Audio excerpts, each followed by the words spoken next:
Hello, everyone, and welcome back to DSP versus the Internet, episode 62. This is now part 5, and we are continuing on with this submission tier videos, which is people who are submission members of the channel. Please consider becoming one today if you would like to support this channel and be a part of the show next week. All right, let's continue on. What's next? Hey my bowl of cereal, better help yourself to a seat and some cereal because today we're in for a wild ride. Sponsorships, they're everywhere these days. Yep. They're in your closet. This video is sponsored by Raid Shadow. They're in your backyard. Go to establishedtitles.com. Oh, no. They're even in your cereal. And I'm completely fine with that. I don't mind creators promoting a brand deal if that means that they can give me better content. But there is one service, one company which has clawed its way back from the depths it was cast into 6 years ago. A company that seemingly caused most of my favorite YouTubers to experience a memory blackout and forgot all about their first scandal back in 2018, and that is BetterHelp. BetterHelp? BetterHelp me not get a cease and desist letter from their lawyers after I release this video. Like other YouTubers have. This company hired, I'm assuming, very expensive lawyers. I got a very strongly worded cease and desist letter from BetterHelp. For the people who don't know BetterHelp, well, first of all, thank you, because that means that this is the first YouTube video you've watched in the past 6 years. And I appreciate that. Because today, almost every creator is sponsored by it, even the ones I love. Mr. Ballin, The Try Guys, Jax Films, Nick Crawley, Jubilee. Who? Mr. Who? I don't know who any of these people are, right? I've heard Jax Films, but I don't think I watched a video from it. Yeah, I don't know. Okay. And so many more. BetterHelp is a 24/7 online therapy service. They promise easily accessible therapy with licensed therapists for an arguably cheap price. They're like Fiverr, but for mental health. And if that sounds like a terrible idea to you, don't worry. That's because it is. The company has been in scandal after scandal after scandal for the past 6 years. Some of you might remember that back in 2018, countless of creators were also being sponsored by BetterHelp until their first scandal came to light. Remember when I mentioned that they promised licensed therapists? Well, in 2018, the only license they had was for being stinky little liars. Affordable and private online therapy with a professional. They don't guarantee the verification of the skills, degrees, qualifications. Oh, wow. So is it right there? Credentials, They guarantee nothing. competence, or background of any counselor. It's your responsibility to determine whether they have any degree or qualification. It's your responsibility? But once this came to light, everyone started dropping BetterHelp as a sponsorship, of course. I was one of the disgusting YouTubers that did a BetterHelp promotion, and this was before I knew any of the you know, the controversy. BetterHelp, better help yourself out of this PR disaster, which they have. Because they're back now. BetterHelp. Worse than ever. In the past few months, many of my favorite creators have been pushing BetterHelp again. And as naive as I could be, I thought, I mean, BetterHelp might have improved themselves. Their first scandal did happen 6 years ago. And I did read that they now do only use licensed therapists. That wasn't until I started reading the comment section on the videos that they were sponsored. Quick reminder about BetterHelp's controversial past and also how they're selling your information to advertisers. Please don't take BetterHelp's money, they do more harm than good. I really wish you wouldn't continue advertising BetterHelp. They sold mental health data for marketing without anonymizing it for massive profits. Well, screw you, random comments. Because Alan Mattaz, the co-founder of BetterHelp, assured me they would never do anything as crazy as secretly sell private mental health data from their users. He called it a far-fetched conspiracy and a gross violation of federal laws, state laws, HIPAA regulations, and their own terms and privacy policy. Okay. Which is why they were fined $7.8 million by the FTC last year for doing exactly that. Wow. Yeah, so the FTC proved that they have been sharing private mental health data of their users, as well as their IP addresses, email address. With companies like Facebook Wow. and Snapchat, this mental health data included answers to very personal questions such as sexual orientation, specific reasons for wanting therapy, possible eating disorders, and so much more. Of course, when they were asking those questions of their users, they ensured them that they wouldn't be sharing this at all. Except with their therapist, of course. And yeah. Oh boy, can't wait what ads Facebook is gonna show me now that they think I'm an anxious, unemployed, widowed bisexual experiencing eating disorders and daddy issues. An ad for BetterHelp. And those are just the lies they were caught on so far. And I mean, they've been That lying was about good. these An ones ad for BetterHelp. years. But you know, poor startup multi-billion-dollar company can't apologize for their actions. Wow. It's not their fault that they try to abuse goodwill of their users for personal corporate gain. So let's give them a chance and actually check out their services. And who better to check it out than someone with a master's degree in psychology who is giving therapy right now? My girlfriend. So I already told you about BetterHelp and how great of a company they are. Yeah. Well, since I'm just a dumb content creator and you're a literal holder of a master's degree in psychology, I would like you to talk about the services BetterHelp provides their users. I mean, look at all these beautiful green BetterHelp check marks, while in-office poop sessions have all these red crosses. You know, unlike in-office therapy, BetterHelp I has love it. messaging at any time, chat sessions, video sessions, phone sessions. I mean, most in-office therapists have phones and laptops as well. No, they don't. Well, you might have a master's degree, but I'm pretty sure you haven't learned how to message at any time. I yet. mean, I don't think the BetterHelp therapists are going to answer 24/7. They have their personal lives, and we as therapists want the client to be able to process what they learned and not text us 24/7, because then you're not going to grow as a person. I think you're wrong. Wait, so you dare say that BetterHelp's perks are actually not perks? They're creps? So stupid.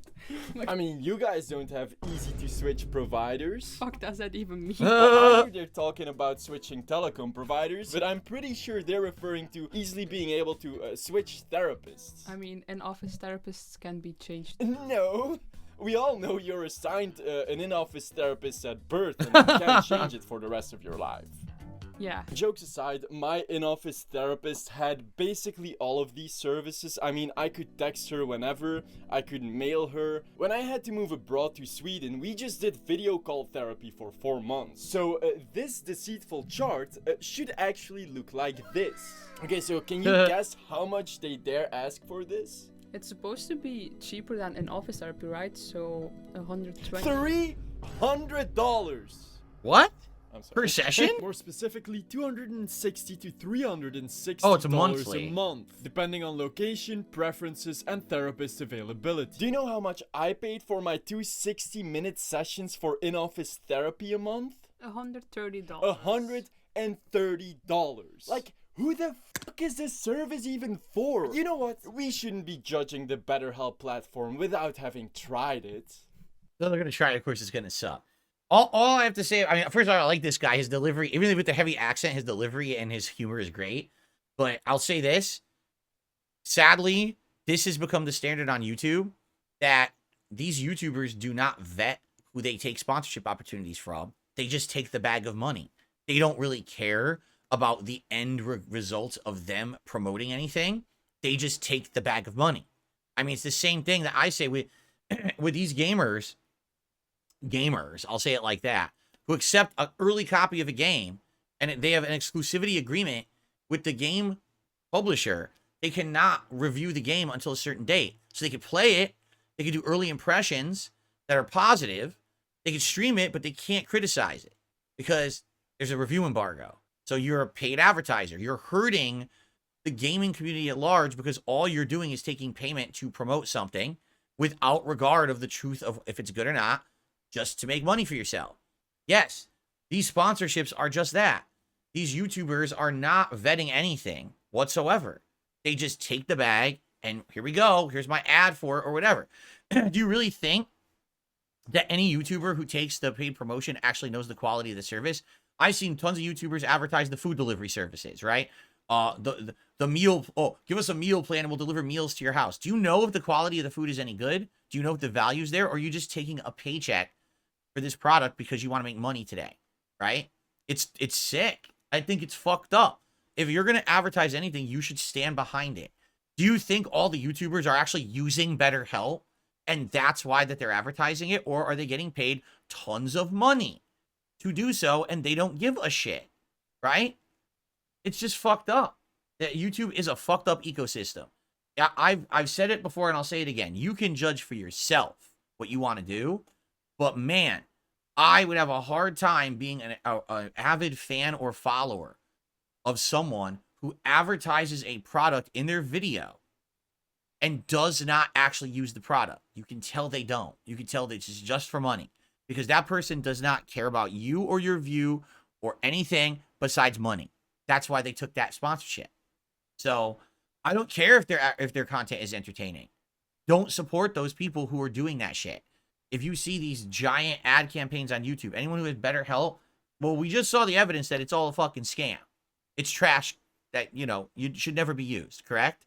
We can agree. They're selling people's information without their permission. They got fined millions of dollars for it. Fuck this company. So if you see a YouTuber who has BetterHelp on their video, this is my sponsor, don't ever watch them again. Just stop. At least that's what I would do. I can't make you. All I can give you is recommendations. Don't support scumbags who are only in this because all they want is this. The quality of their content is not even in what I'm criticizing here. It's that they don't care about anything that they've done on this planet as long as they got ahead. They don't care if other people will use BetterHelp and then get fucked over. Why would they care? They got the money, right? Why would you support those kind of people, right? Seriously. But that's the thing. Most people don't look into it, don't care.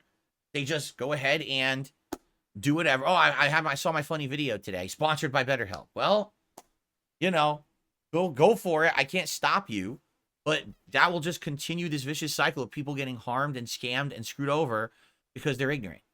Don't be ignorant. Don't go through life fat, dumb, and stupid. All right? Do something for yourself. Have a conscious thought. Don't just consume because other people have consumed. Right? Be smart. That's my advice anyway on something like this. This is a great video. Great. Not only is this an entertaining video, it's a public service as well. So this man is to be applauded. By the way, this video is probably sponsored by Raid Shadow Legends. Anyway, let's continue. Let's see what's next. The Smurfs and communism. Kids raping and singing. Deleted Wikipedia article submitted by insane people? Well, hold on. I didn't even know what the premise of the video was before I hit play. So it's supposed to be submitted by insane people, correct? The Smurfs and communism. Kids raping. This obviously is supposed to say kids rapping and singing, and someone mistitled it. Right? Like, that's not insane. That's just a spelling error. And singing. Sierra Leone rough diamond scammers and how to know them. Circles appearing randomly on shirts. Insane clown posse, parentheses, ICP, gay/homosexual controversy explained. I don't get it. What? Why is that insane? They're saying that there was some kind of a controversy associated with the insane clown posse, something to be and gay people. Maybe they're thinking they're anti-gay or something. So what's wrong with that? I'm actually getting confused. Fish repairs. Probably that's meant to say like not fish repairs, but probably like aquarium repairs. But the person doesn't really understand English that well, so they typed in fish repairs. Screaming mechanical brain. Hitler has the longest legs recorded in medical history. Okay, I don't know about that. Poured hot grits down my pants. All right, that's just an idiot. Minecraft potatoes. Improper fraction arena. Ding ding ding ding ding ding ding. Run to where you want. Run to where you want. All right, I think I'm just going to continue on and go to the next video because this one's not very entertaining to me. Okay. The following video is based off of and expands upon the top 10 infamous WADs list on doomworld.com. Going through Doomworld's top 10 infamous WADs. First of all, you need to know what that is. Does it not a mod? A mod of the game that's packaged as a product, or it might even be a product. It might just be a mod that you can play that changes the way the game plays. Almost feels like you're playing a different game, right? And they used to be called WADs because that was what the file was titled. They were WAD files. I think that's what that means. This video does not presume you've read this list already. However, if you wish Okay, let's just fast forward. gaming, it's honestly hard to find somewhere to start talking about this, so I'm gonna force myself to talk professionally, because otherwise this segment would just be me yelling incoherently for a few minutes. The Sky May Be is a WAD made by Doug the Eagle and Cansum, running through a separate mod called the Blessed Engine. As of the current year, running said engine on modern Windows through a modern source port is pretty much impossible, so you'll be using a somewhat glitchy .pk3 file instead. The Blessed Engine makes a number of completely wild changes to Doom gameplay, like giving all of the imps BFGs, and also replacing the plasma gun with the worst gun in Doom modding history. The gun is good. No, it isn't! Its range is terrible, will be likely to kill you, and even if you have God mode on, it can trap you in a corner with its intense, invisible cone of damage. In short, all the changes have been made to screw you. Sure, the shotgun, or shell gun as it is called now, is So all they're going to do is they're going to talk about different modded versions. Yeah, look, it's just different modded versions of Doom. I'm going to be honest, this isn't very interesting to me. We'll just fast forward to a different one, like this one. Let's see what this is. 10,000 demons. Yeah. Right now I can still move and such, but when I start this fight, the game will come to a crawl. Yes, still, in 2017. Currently have an i7 6800K and a GTX 1070, but they aren't even enough. Lowering the resolution didn't seem to help either. That being said, if you can somehow stomach the frame drops, Nuts is surprisingly beatable. Just grab the invulnerability and run on the demons. I couldn't beat it without cheats though, my computer simply wasn't able to handle it, and I didn't feel like fiddling with the command line in Crispy Doom to make it work. Nuts really is just a joke, and certainly a more sadistic one in the 90s where computers were much, much weaker. But enough about that. Doomworld's description mentions that there were 2 other Nuts maps that were— Alright, I'm going to be honest again. It's just not very interesting to me. I don't even have anything to say. Okay, they modified Doom, and here's some of the weird things they did with it. Okay. It's like such a niche video. Like, who really cares about Doom in the modern day? Maybe if there was a new Doom game coming out, like when the last Doom Eternal came out, I played Doom 2, I think, and I really liked it, even though it was very difficult. But I just don't see the point of this video. Okay? Let's continue. We have acquired 6 microwaves, and we've decided to test them, see what they can really do. 16-year-old video. This is just about the same length of time of when I started making my videos.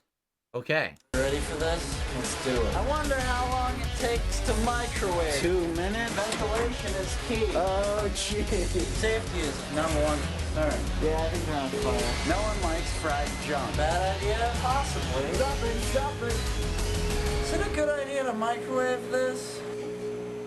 So we've constructed a test room.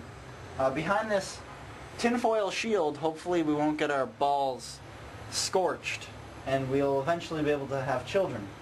And we've set up 2 fans so that it vents out any hazardous gas.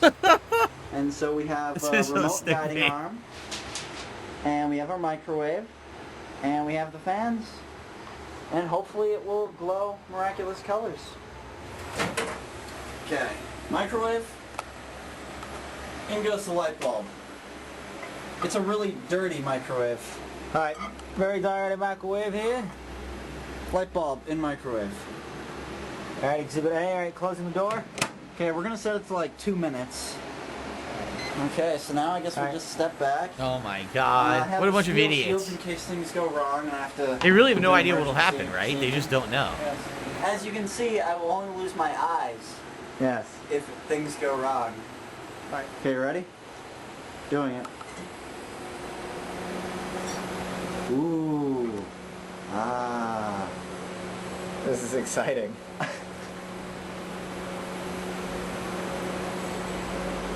An explode or something? Because what's happening is the filament. The filament is being microwaved and it makes it illuminate, right? Jeez. Whoa! Stop it! Stop it! What's that? It exploded. Stupid. What do you think it was? We should probably evacuate, let it air out for a couple of minutes. That was not in the videos that were online. So you guys have seen it here first. Our microwave fucked that bulb up. This is a field that no one has really ventured into before, that I've seen online, so it's unprecedented. So I'm gonna go for it. Yeah, it does smell weird in here.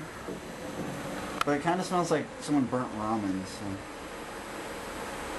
Shit. This doesn't have the pressure required. I'm gonna go in with the steel shield. Go again with the steel shield. No, I need to get out of here. It melted. This is what's left of the light bulb. It won't work anymore. I don't know why you'd have to heat up a light bulb.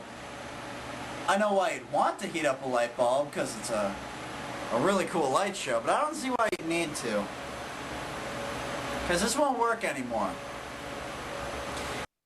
That is old YouTube. People just doing dumb shit for views, and, I mean, obviously, do you really think that was safe? No. They don't even know what happened. There could have been poison gas in that room, you know. You see how old it was, right? Okay. Let's see what's next. Oh, no!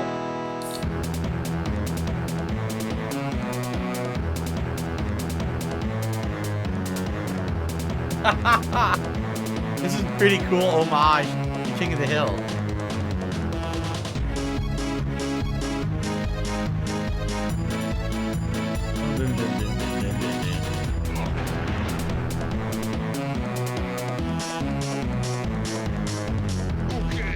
That was cool. A King of the Hill, you know, homage. Done completely in Donkey Kong. Very nice. That was well done. That was well done. All right, we got time for one more before we split the part, so let's just go ahead to it. Before and after. UFC 248 featured perhaps the best women's fight ever, but also probably one of the worst looking hematomas. Welcome back everyone to your #1 source for learning about everything related to sports injuries and sports medicine news. In this video, we're gonna be taking a look at Joanna's forehead hematoma that happened last night at UFC 248. Make sure and go subscribe if you guys like learning about this type of content, and let's take a look at what happened. By now, you've certainly seen the photo showing just how severe the forehead looked after suffering this hematoma, but keep in mind too that it also looked like she could have suffered a broken nose, and that could have contributed to a lot of the swelling that we saw throughout the face. Now, I think it was here in the third round where we could start to see a little bit of an outline of a hematoma start to form on Joanna's forehead.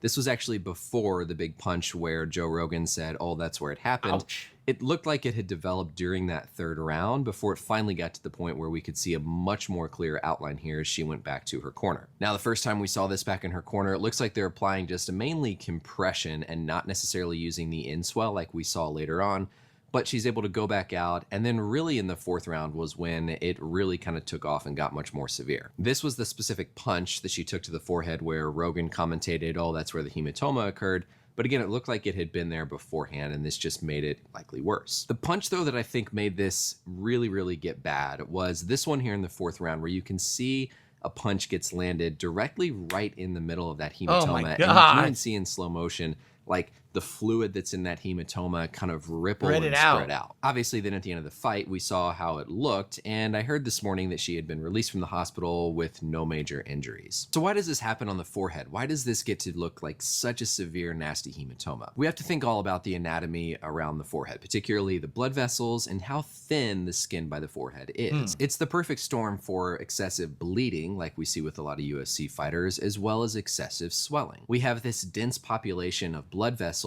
that surround the face and the forehead, but you have super thin skin on your forehead, and so there's not much protecting those blood vessels. What happens when you take these types of punches to the forehead are those blood vessels get pinched and smashed between the solid background of the forehead with the skull and the fighter's fist that's making contact. If you get punched in like the arm or the leg, there's a lot of cushion between the muscle and between the fat and the thickness of the skin that helps protect those blood vessels. But in the forehead, that skin is so thin that if you get a cut, if you get any sort of contusion there, there's nothing protecting those blood vessels from essentially tearing open. When those blood vessels tear open, that's what causes that hematoma, that blood, and often other kind of fluid to accumulate within that space and just eventually get this big goose egg looking hematoma. Why it looks so different at the end of the fight is eventually that hematoma starts to spread throughout the forehead and will even drain down around the eyes and around the face. Joanna's eyes, I'm sure, are going to be completely black and blue. Her face is entirely going to be swollen and black and blue because that hematoma, like we saw, doesn't get contained to just that one focal spot. There's no real structure there to keep it in that area, and so that's why it looked like this by the end of the fight, because that swelling just expanded all throughout her forehead and down around her eyes. Now, the ways to treat this are going to be all about compression and applying some cold temperature. The compression, of course, is trying to pinch those blood vessels to squeeze them down to get them to stop bleeding. And then the cold temperature is also trying to constrict those blood vessels and tighten them up to, again, help reduce the swelling. So Dab Hands in chat, he says, this is why headbutting someone isn't a good idea despite what films show. That's correct. In fact, a true headbutt is not what you see in films. In films, when someone headbutts someone, they'll like grab them and go boom with their forehead. This is what happens if you do that. And in addition, that's your brain right there, right behind that frontal skull. You're going to knock yourself out, right? So you would never want to do a headbutt in real life unless it's life or death. A true headbutt is from here going up. That's an actual real headbutt. Like, I know it's a joke, but E Honda in Street Fighter, when he does the sumo headbutt, that's actually a real headbutt. That's meant to be the top of the cranium and the full force of the body striking in an upwards motion. So let's say someone's head was right here and you go like this, that's a real headbutt. This, going like this and striking with the front of your head is not a real headbutt. It's probably something that was changed and glorified in, you know, kung fu and combat movies and shit like that. You would never want to do that in a real fight. Pretty stupid. Anyway, so wow, so that's hematoma, and that kind of makes sense, right? That's why you don't want to use your front of your forehead. Okay. All right, guys, we have one more part left of this react show for the week, and I think what we'll do, let's hit the reset button and perhaps start earlier in this playlist, and we'll watch some other different videos now, okay? So for the final part, we'll kind of go back a little bit and watch others. Thank you for watching, and I'll see you all in the final part.